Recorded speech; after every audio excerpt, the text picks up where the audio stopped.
Have you ever wondered what it's like to own a magic mirror or a crystal ball?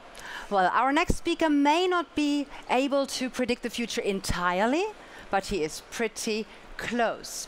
As lead analyst at the market intelligence team of Global Data, he is specialized in decoding future trends with the help of artificial intelligence. With years of experience in consumer market research, also and especially in our industry, he will now give us an exclusive glimpse into the top future trends in beverages. And he sure knows how to kick things off, as before his career in data, he was a professional kickboxer, representing Great Britain around the globe and even winning 2 world championship titles. So you better pay attention. Are you ready? Then please give it up for Mr. Thomas Evans. Thank you. The stage is yours. Thank you. Enjoy.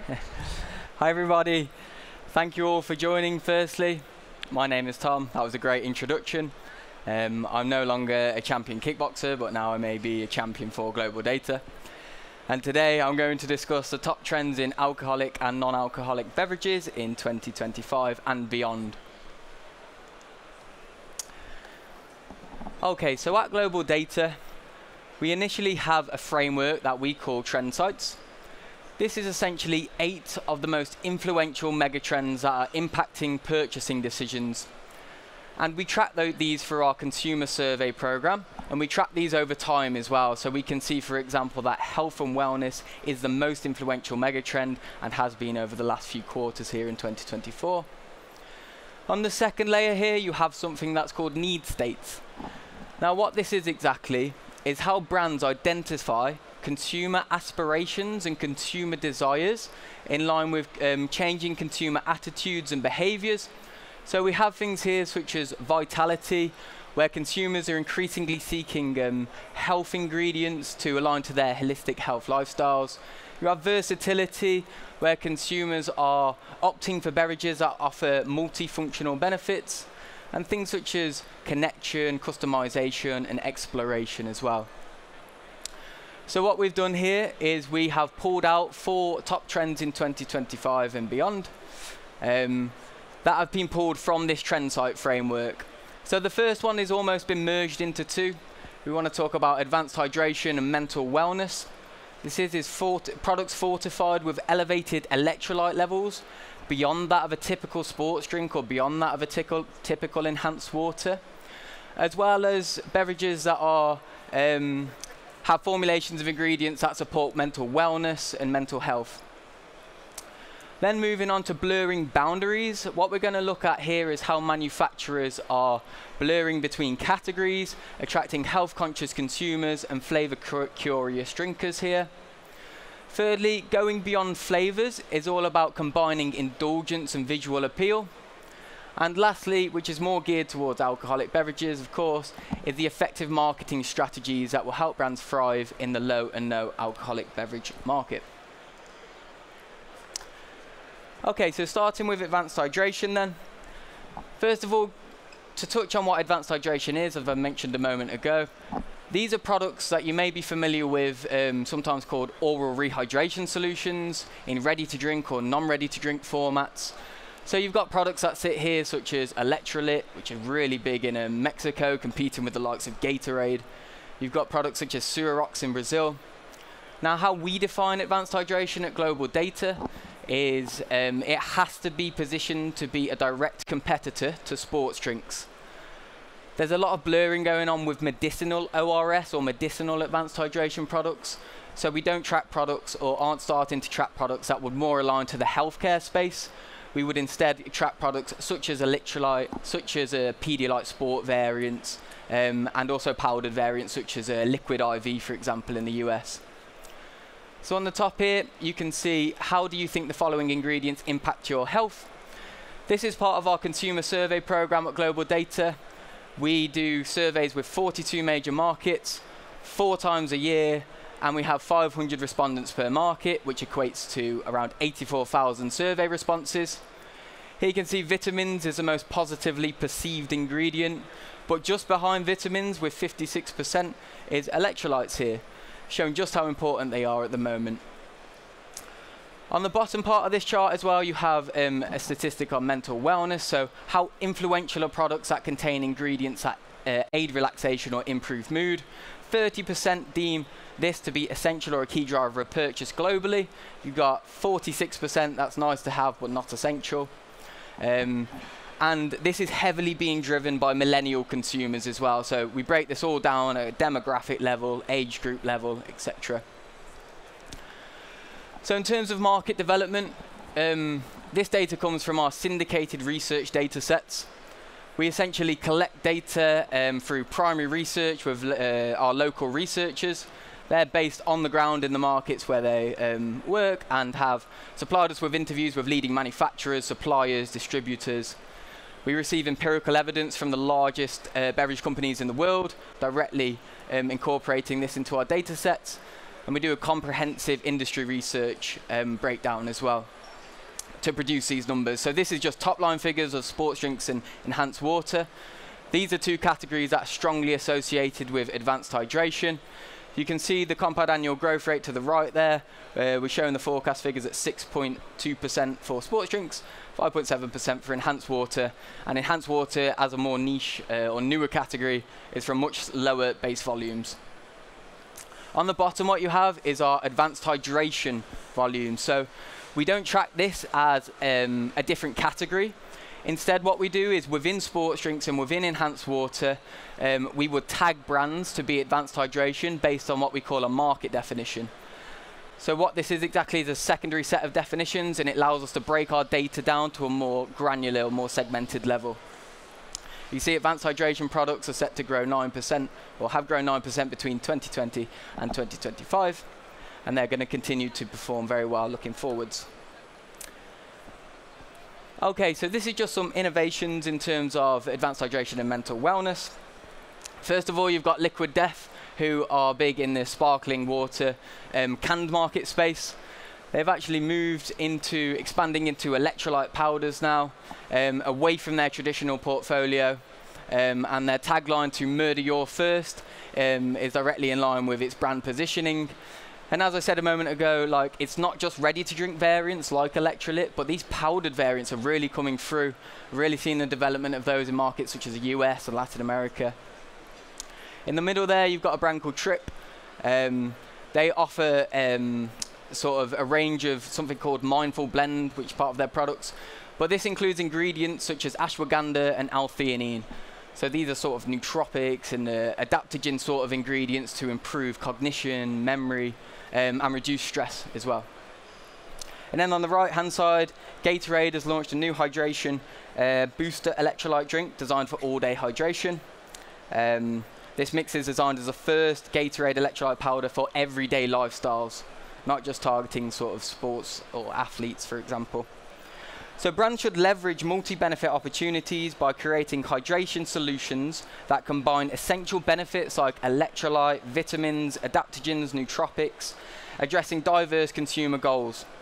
Additionally, brands should target busy and young consumers by designing portable, spill-proof, single-serve formats like sachets and ready-to-drink bottles, ensuring ease of use and seamless integration into their lifestyles. So moving on to the second trend here, this sort of Venn diagram displays what manufacturers or what brands are doing to blur boundaries between categories at the moment. Now, me as an analyst, this makes life very difficult when I'm trying to add brands to the data. And you've got products like Ghost Hydration, and I'm trying to decide, okay, does it sit within energy drinks? Does it sit within sports drinks, for example? But you can see they're continuing set to blur the lines, leveraging their existing brand familiarity and associated trust. This trend shows that reimagining traditional products to introduce new combinations encourages consumers to try familiar brands. On the right-hand side, you can see there is what motivates you to try new flavors, and this again is split by demographic. The biggest one you can see at the bottom there is actually curiosity, which is driving these consumers to try new flavors here. So blurring boundaries can not just mean like blurring between category to category. It can also mean how categories are incorporating functional ingredients, So we have an aspect in our market intelligence called functional indicator.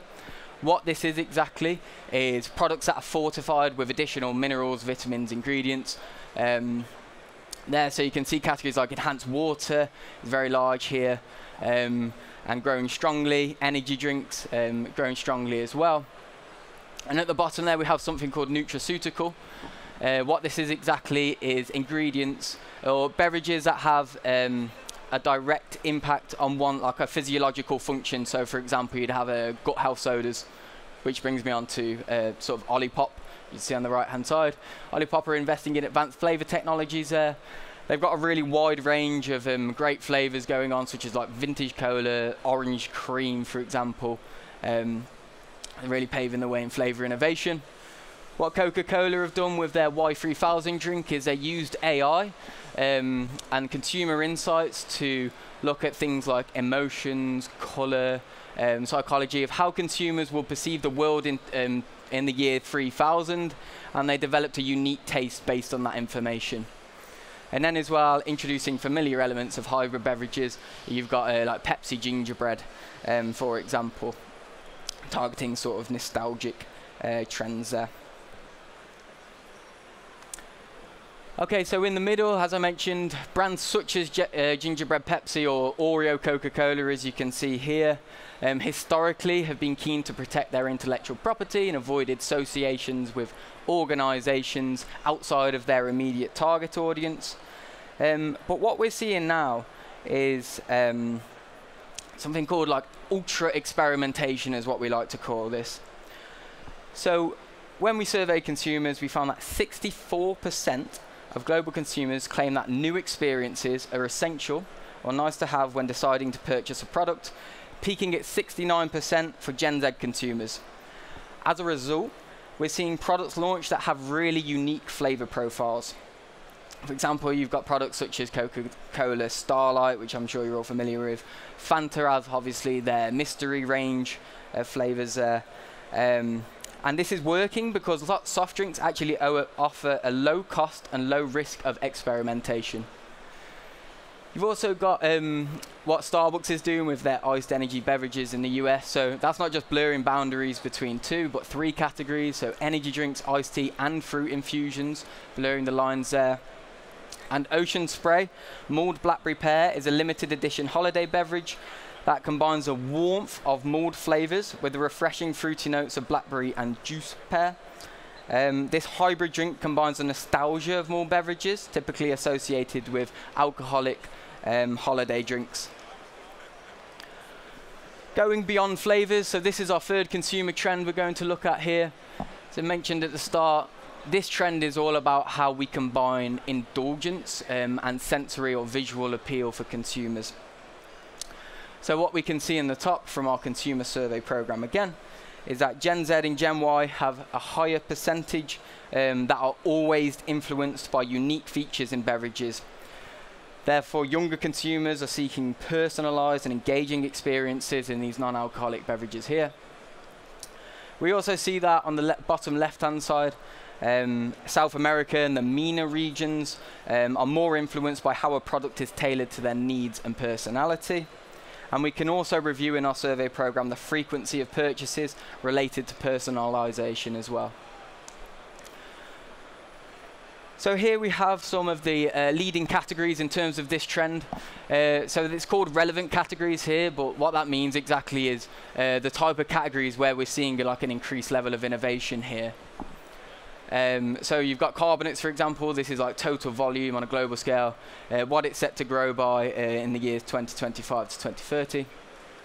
Energy drinks, you can see, is going to outperform, as well as enhanced water, a CAGR of 6.7% and 5.7%. And then on the right-hand side, we've got some examples of how we're combining this sort of sensory or visual appeal. So Genji Boba Tea is a US sort of iced tea that's took inspiration from Taiwan's boba tea. They actually have these cocoa jelly balls, which are a lower carb alternative to the traditional tapioca, if I'm saying that right, balls which are used in traditional boba tea there. And at the bottom, Starbucks have released a wicked sort of LTO. And this aligns to the fun and you can see the colours there. So I almost forget the names of the witches in Wicked. I've seen it once with my partner. I think it might be Glinda, and that's called a pink Glinda on the right-hand side, and that's a mango pink dragon fruit sort of refresher drink there. On the left-hand side, they've combined Starbucks cold brew with matcha, which is a very trending ingredient at the moment in markets such as the UK, and peppermint as well. So in terms of the innovation landscape for this trend, we're seeing some really interesting things here. So Liquid Death again are on point with their innovation. They've actually released a sparkling water that was a hot fudge sundae flavor. So it's a rich, creamy dessert-like texture. Now we do see that in places such as carbonates, in categories like carbonates, but it's really unusual to release that launch in sort of a water category and positioned as a water. In the middle there, in Japan, there's a brand called Tansan, which is a sparkling jelly drink.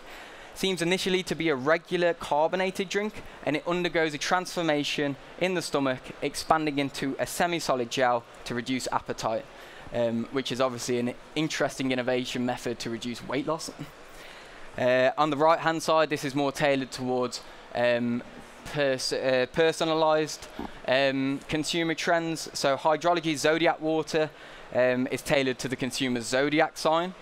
The growth of these trendy water challenger brands can place pressure on traditional premium European brands as well. And then moving on to a trend that's more focused towards alcoholic beverages, which is effectively marketing low and no alcohol. So this is really tailored towards our demographics trends when we look at this here.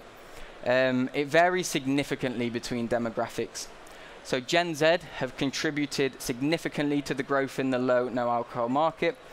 Their demand for healthier food and drink options have resulted in many of them opting for drinks with lower alcoholic strength. Across the 5 generation groups, Gen Z are the most likely to drink low no alcohol beverages occasionally or only when socializing, and the second most likely to drink them regularly. Brands should continue tailoring these products to meet the needs of the consumer group. Brands should also observe that the likelihood of consumers not drinking no low alcoholic beverages declines as consumer income increases. So this is interesting. What we see is consumers with above average disposable income and an above average consumption of low no alcohol are more likely to be receptive to premium low no alcohol beverages such as sparkling wines instead of beer, for instance here. So this on the left-hand side shows our market development of low no alcohol. It's broken down by region there. The global sales here are set to grow at a forecast of around 3% in terms of compound annual growth rate between these years. Western Europe is the strongest region with a 52% market share in terms of volume sales in 2024. And regions such as Latin America and East Europe, however, are set to gain global share over the forecast period, with a volume CAGR of 8.3%, that's for Latin America, and 5.9% for East Europe, respectively. So the growth in low and no alcoholic beer sales is driven by consumers' increased desire to moderate their drinking, and it's resulting in numerous players investing in this segment. For example, on the right-hand side, Guinness proved to be a popular stout in 2024, and especially its alcohol-free variant. In reaction to this, Diageo recently announced plans to double its production of Guinness 0.0. And in October 2024, actor Tom Holland, who plays Spider-Man, known for his sobriety, launched his own non-alcoholic beer. Holland explicitly states that this beer is not just for those seeking sobriety, but for everyone who appreciates quality, craftsmanship, and living life to the fullest. This reflects a desire to remove the stigma around low no alcohol and the perception that it's only consumed for health reasons. Okay. In August 2024 as well, Guinness launched an internet video advert showing a group of locals playing a friendly game of football before enjoying a pint of Guinness Zero in the pub afterwards. This advert reinforces the idea that memorable social occasions can be built around low no alcohol just as easily as stronger alcoholic strength occasions. So here we have some examples. First of all, low no alcohol wines and spirits companies should target high-income consumers with premium low no alcohol products. Since these consumers are wealthy and less adverse to low no alcohol drinks compared to the middle and lower income consumers, low no alcohol beer companies should focus on integrating their products into social drinking events on premise. Marketing campaigns should destigmatize drinking low no alcohol and present it as a facilitator of enjoyable social occasions. Some examples here is Woodford's Brewery in the UK, the end of last year, launched a new Indian Pale Ale, low alcoholic beer called Volt 0.5. To ensure as many consumers as possible are able to enjoy this beer, the company made this both vegan-free and gluten-free, so aligning to those sort of health trends we're seeing as well. And Josh Cellars in the US in January 2025 announced the launch of a new non-alcoholic wine, Josh Cellars Non-Alcoholic Sparkling. The company is supporting the launch of this product with marketing materials published via local digital, print and broadcaster channels, as well as influencer input, capitalizing on things like Dry January. And just to wrap up today then, so these are some key takeouts or action points that we see here. I've just split up the advanced hydration and mood and mental wellness. So we do have full versions of this report on our intelligence center. We've just given you some snippets today, some snapshots of the type of things that we're seeing. So in terms of advanced hydration, companies should leverage the opportunities for multi-benefit enhanced products such as waters, sports drinks, and particularly amongst younger consumers. In terms of mood and mental wellness, should target both relaxation and performance need states and educate consumers on the key nootropic ingredients. This is a really key aspect that we see quite a lot, is that consumers are saying they're not actually educated to the point where they wouldn't try a particular ingredient. They don't fully understand the benefits at this point in time. So increasing sort of marketing, increasing content creation from that perspective works really well. In terms of blurring boundaries, use clear messages about ingredients and benefits, building trust and health-focused consumers. In terms of going beyond flavors, combine indulgent flavors with functional or traditional beverages, creating a balance between novelty and familiarity. And lastly, effectively marketing low and no alcohol. Should destigmatize low no alcohol consumption, present it as a facilitator of enjoyable, meaningful social occasions. I'm just about in time, so thank you so much for listening today. I hope there's at least one thing that you found valuable there, or maybe one innovation that you took from that and thought, yeah, that's a really interesting sort of concept. I'll be around afterwards as well if there's any questions. If anyone would like to approach me, I'm here sort of all day. But thank you very much for your time, and I hope you enjoy the rest of your day. A special thanks to Krones and Miguel there for having me present today as well. Thank you.